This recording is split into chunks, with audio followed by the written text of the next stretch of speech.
एक गाय और उसका छोटा सा बछड़ा रोज की तरह घास चरने के लिए जंगल की ओर निकलते हैं। हरा भरा जंगल, ठंडी हवा और चारों तरफ शांति, सब कुछ बहुत सुंदर होता है। गाय ध्यान से घास चरने लगती है, लेकिन उसका नन्हा बछड़ा अपनी माँ के आसपास उछल-कूद करने लगता है। कभी इधर दौड़ता, कभी उधर भागता, माँ से खेलता हुआ बहुत खुश रहता है।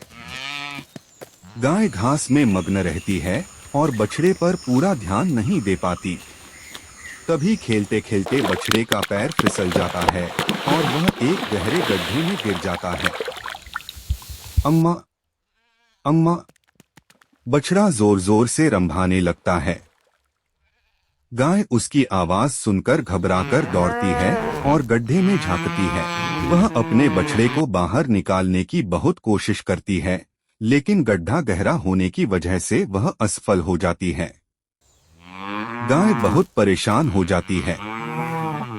बछड़ा डर और दर्द से लगातार रंभा रहा होता है, लेकिन माँ चाहकर भी उसे बाहर नहीं निकाल पाती।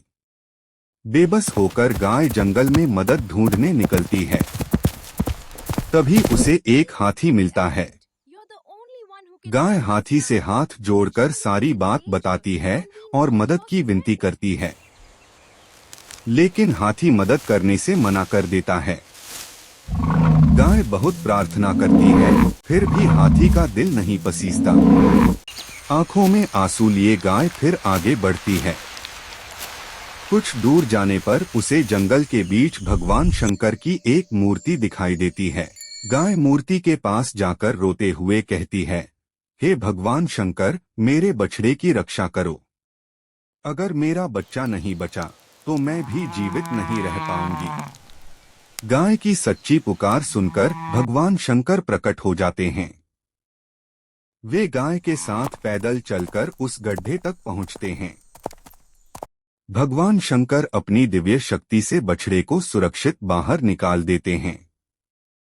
बछड़ा बच जाता है। गाय खुशी से अपने बछड़े को चाटने लगती है, उसे प्यार करती है। भगवान शंकर अंतर्ध्यान हो जाते हैं। माँ और बछड़ा खुशी खुशी अपने घर की ओर लौट जाते हैं। गाय और उसके बछड़े के लिए लाइक और चैनल को सब्सक्राइब तो बनता है।